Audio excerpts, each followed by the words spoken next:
మనం బిజినెస్ చేసేటప్పుడు కస్టమర్ల ముందు మన ప్రొడక్ట్ ఎప్పుడు లేకపోతే ఇంకే ప్రొడక్ట్ అయినా ఇదిగోండి తీసుకోండి ఇంతకన్నా మంచి ప్రొడక్ట్ దొరకదు చూడండి ఎంత బాగుందో అని ఎప్పుడు మనం అమ్మే ప్రొడక్ట్ని మనం ఎప్పుడూ డిస్రెస్పెక్ట్ చేయొద్దు. సో ఇలా చేశామనుకోండి మన ప్రొడక్ట్‌కి మనం డిస్రెస్పెక్ట్ ఇస్తున్నట్టు, కస్టమర్ ముందే మన ప్రొడక్ట్‌ని మనం చీప్ చేసినట్టు. సో మనం మన ప్రొడక్ట్‌కి మనం చాలా వాల్యూ క్రియేట్ చేయాలి.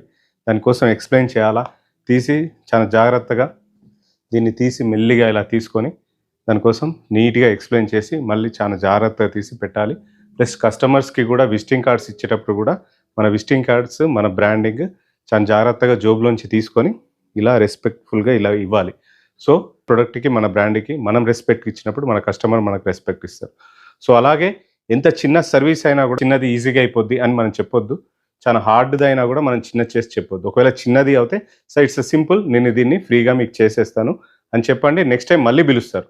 అదే 5 స్టార్ హోటల్‌లో ఒక అప్పడాన్ని కూడా ఎలా ఇస్తారు వాళ్ళు మీకు? ఏదో పెద్ద పేరు చెప్పి తీసుకొచ్చి ముందు పెడతారు. అది కాంప్లిమెంటరీ సార్ అంటారు. అది ఒక అప్పడం ఉంటది. అలాగే మన ప్రొడక్ట్‌కి విపరీతమైన డిస్కౌంట్స్ ఇస్తా ఉంటాం.